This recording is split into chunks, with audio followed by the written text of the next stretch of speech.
next session, if I quickly move straight into that, is going to be hosted by friend and colleague Seth Rogin. Seth is an associate fellow here at the school and also co-chairs our executive advisory council here at the Future of Marketing Initiative. And he's also the CEO of Magnolia Media Partners, Seth based out of New York.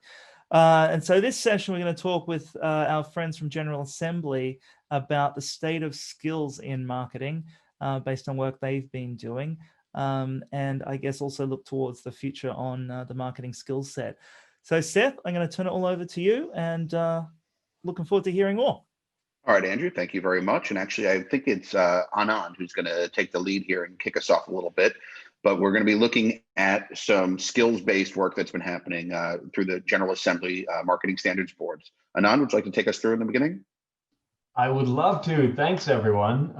It's a pleasure to be here. Thanks for having us. I'm joined, so you heard a great intro to Seth, who's playing a number of different hats over here, including being very involved at Oxford Site. He's a fellow there, and has worked across a number of different areas, including currently CEO of Magnolia Media Partners, and also executive roles at Nucleus Marketing Solutions, Mashable, and the New York Times, and very involved as well as on the executive council of the Future of Marketing Initiative. My colleague Ariana is also on. Ariana Dugan is VP Product at General Assembly, where she oversees the design and development of assessment, upskilling, and reskilling products in in-demand areas such as data, tech, and marketing. And what we're going to talk about today is specifically some of the work that we're doing on understanding the state of skills in marketing. And so I'm going to kick it off with a little bit about General Assembly and the work that we've done, and then I'm going to ask a couple of questions of Seth and Ariana. So I'll start by sharing my screen here, and to walk everyone through this. A little bit about General Assembly, and apologies for the siren behind me. They're coming for me. So first. Just as background, some of you may know, GA is a global upskilling and reskilling company, and we help employers accelerate their growth by closing their digital skills gap and enabling meaningful career development. And we do so across, today we're going to be talking about marketing specifically, but we do this across a number of different areas such as data and AI, tech, design, and product as well. So I mean, you heard this in the previous session as well. The role of marketers today is manifold and is adapting and changing quickly. Marketers are responsible for solving a number of crucial challenges, increasing sales through digital channels, reducing waste in digital ad spend, accelerating time to market, improving data literacy, and optimizing creative agency spend. And so across all of these, you can see that there is a need to align on the skill sets that are necessary to make all of these things happen. And yet the commonality or the consistency or the agreement around what these skills need to be is really over the place. There's lots of different definitions of what good looks like. These are often very subjective definitions. There's often a lot of bias in what people think a good marketer needs to look like. And so we sought to do some work to bring a objective skills framework to the role of the modern marketer. And we began by bringing together an amazing group of individuals, including Professor Andrew Stephen and Seth Rogin, along with a number of other leaders across industry to really help us define, and in the form of the group is called a Marketing Standards Board. And really, this group works to help us define what good looks like in terms of the skills of the modern marketer. And so the first step that this group came out with, or the first sort of a piece of work, was to actually kind of organize the various skills and the levels of those skills for the modern marketer. And so the board started by creating this career framework. Now, this is an attempt to outline the skills that marketers need today. So level 1 that you can see there is the foundation. These are skills that all marketers need to know. But then level 2 gets into 4 specialities within marketing. A single role may have, of course, more than one of these functions depending on its responsibility. And then once you get in the leadership area, once you start to look at what it means to be a leader in marketing, that's when you need to master these sort of cross-functional areas across level 3 as well. And so this is aiming to be a framework for marketers today across multiple levels of their career. And so what we've built then off the back of this is an assessment as well as a corresponding curriculum for starting with level 1. And the idea is to be able to have an objective framework for what good looks like and actually measure this. So we call this the Certified Marketer Level 1 or CM1. It's an assessment with 45 questions in an hour. And these are evenly spaced across these 5 buckets. And so I'm really excited to share some of the information that we've uncovered as a result of this in the form of insights and trends and skills gaps that are being uncovered. It's worth noting that we've now had tens of, this is now really being driven by really a lot of data and a lot of different working professionals' experience across industry. So with that, I'd love to now turn it over and start asking a couple of questions to our panelists. So Seth, maybe I can start with you, and feel free to have me click through any of the other slides if you'd like. But from your perspective, and also based on some of this data that you've been a part in shaping, what do you think are the most important skills for marketers today? Well, let's first say how exciting it is that 40,000 plus users have taken a test and this assessment that didn't exist 24 months ago, and that it's been the marketing industry itself that came together to set up this framework with GA to really create a defined career path for an industry that has been in the past as much about who you know as it has been about what you know. And I think this is leveling the playing field, but it also taps into this issue that we all have at the C level of media companies, ad agencies, marketers, that talent is not coming to this industry in the way that we would like. And that sometimes we feel as though we're losing, even though we are a highly technical industry these days, we are losing to the technological side of the business. And so I think this is a really exciting development and something not to be underestimated.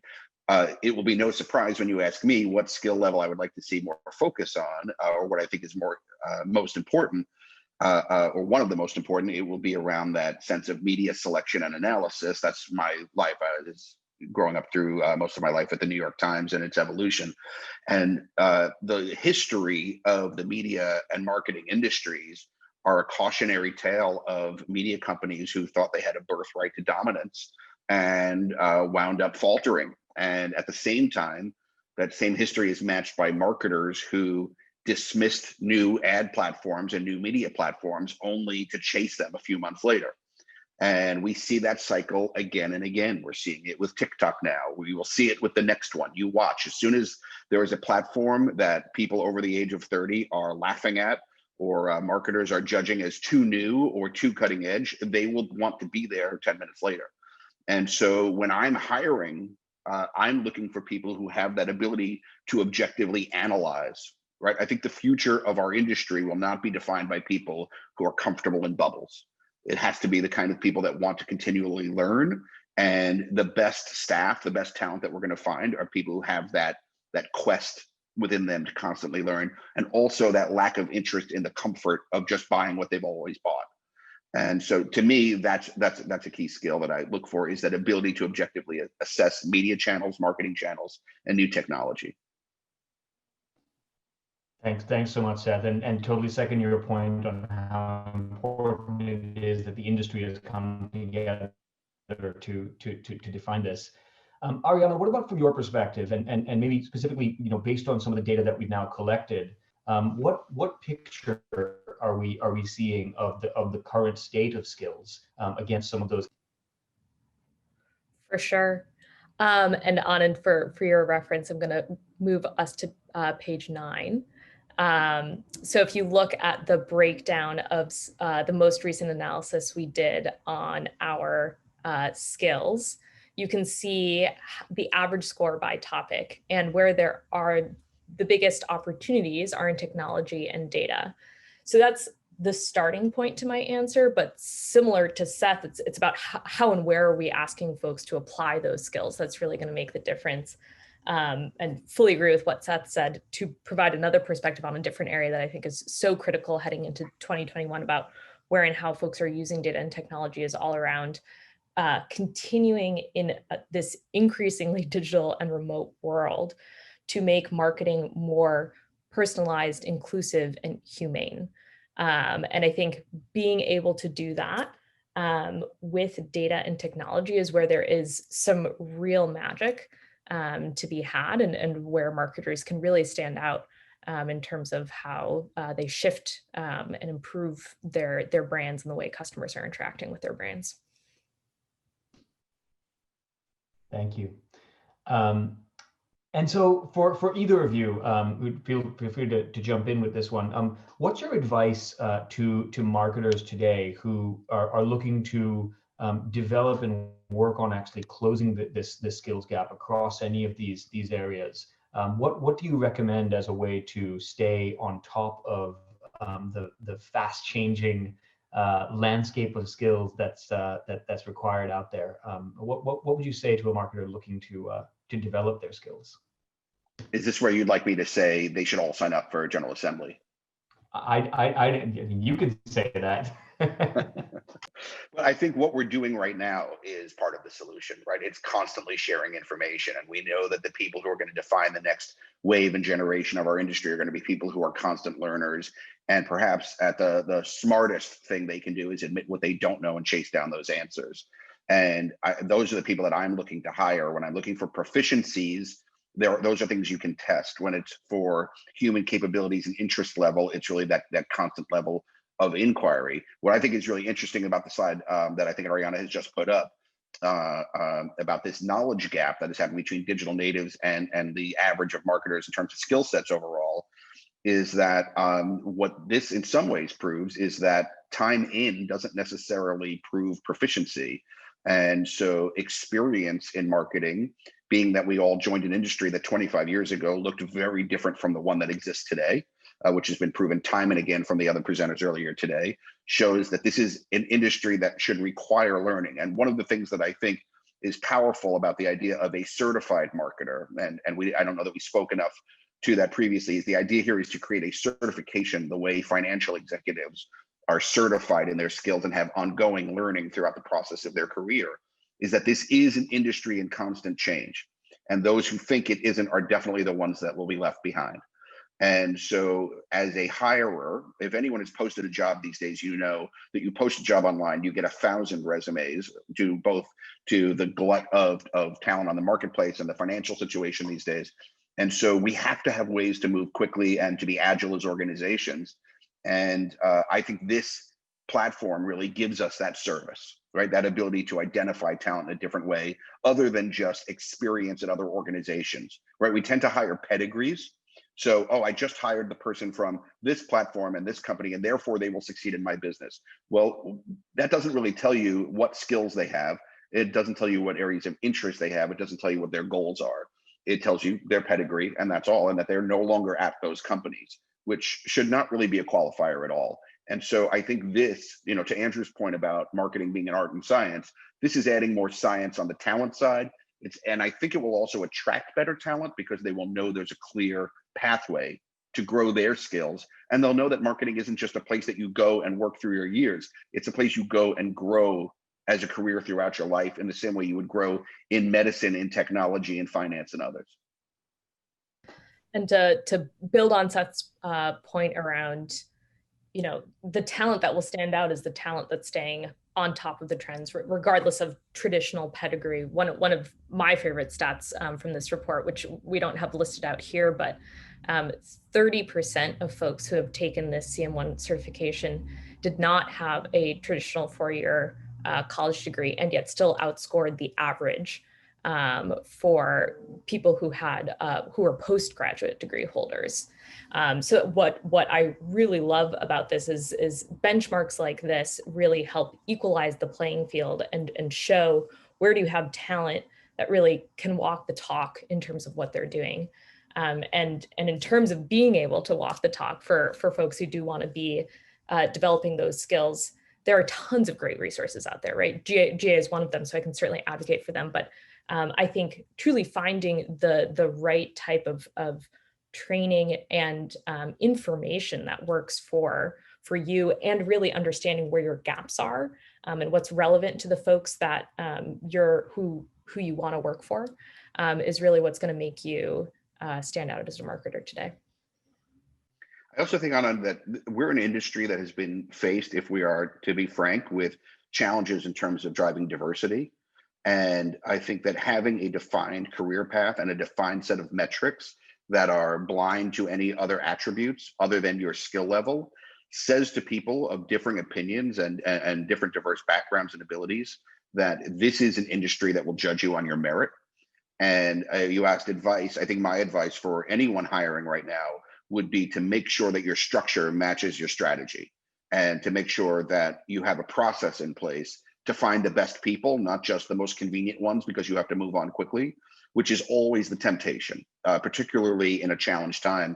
It's, I don't have time to interview all of the people who've applied, no one does, but how can I possibly filter that and find the right people at skill set without having any worries in terms of inherent bias? And this is a great way to do that for our industry. I think it's a very important step forward. Thanks both of you. And there's just one more slide that I would love you to speak to here, which is this idea of specialists versus generalists, and this stat that's on this slide here. For either of you, I'm not sure if you'd like to maybe just comment on this a little bit, and the idea of given the complexity, the growing complexity of this field, how do we how does the talent pool juggle between the idea of knowing everything versus knowing one thing really well? How do you think about that? I mean, I think we always want to hire people who are skilled in the role that we need to fill, but this actually reflects something that's a great challenge to our industry right now, which is that the senior level executives, the C-level guys and women, are now interviewing for roles that they may not have ever had themselves. These aren't battlefield promotions, because the folks that are doing the hiring never had to do some of the data and technology-based roles that they're hiring for right now, which is a bit of blind hiring for many businesses, where they're hiring data executives without knowing really how to vet whether or not those data executives know what they're talking about. They're hiring technologists, they're hiring folks that understand programmatic marketing and the like, all of which they may not fully understand themselves. And so that creates an unusual gap because of the fast evolution of our industry. And it shows why it's important to have a structure around this, but it also shows that it's worth hiring these specialists to help us through those processes, both in the short and the long term. I think finding these all-rounders that know every bit of every skill is a bit of a unicorn hunt, but at the same time, it's a good goal. And it's only going to happen if we have a structured learning process like this. And what we've also seen with a lot of our partners too is, when using this assessment really as a tool just for understanding where's my team at, how are they balanced, that a lot of the really great leaders and managers do take the assessment with their teams to be able to say, we are in this process of learning together, and I want to build a balanced team. I want to build my own skills too. So ensuring that in this moment of many different types of transition for marketing teams, that leaders are really setting the tone for being on a journey together around developing these skills, demonstrating value in where there are specialized skills, and obviously very appreciative of those unicorn all-rounders who do exist on the team. That's awesome. Thank you both. I know we've got maybe just 1 minute left here. There's the last question that I'd just love to touch on. I'm seeing this come up a little bit in the chat from a few guests or attendees. Is this question about other certifications that exist out there, and curious for your thoughts on that, and sort of how, as members of the standards board and in building this particular certification, how you kind of thought through what else already exists out there and how this kind of compares to that. Maybe just a little bit of positioning might be helpful for the audience. I mean, I don't think that us establishing these standards are a judgment on any of the other certifications. I think there was a feeling that there was certainly a gap in terms of awareness in the US market, and that's where this one marketing standards board that I'm a part of, and Andrew is a part of as well, has been operating, and that Ariana is leading our process. And I think that the need is so great that if there are more than one, the more the merrier right now. What this industry needs, though, in the long term is clarity. And the clearer that this process becomes, and our sense of understanding who is skilled and who isn't, will lead us to be more agile and more effective organizations. But for right now, if there happen to be a few certifications in the market, the knowledge that 40,000 people signed up in the first couple of months to sign on to this brand new process shows there is enough demand in the marketplace for certification for all of us.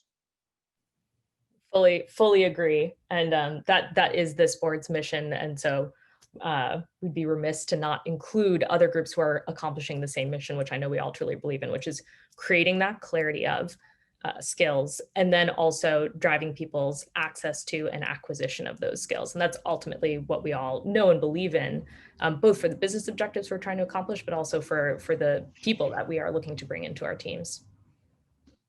Awesome. Thank you both. I think we'll close it there. This was awesome. Thank you very much for the discussion, the insights, and the data. And hopefully for the audience, you found this helpful as a way to get a sense of what skills are necessary, and where the current marketing industry sits. So Andrew and the team, thank you very much for having us. Thank you.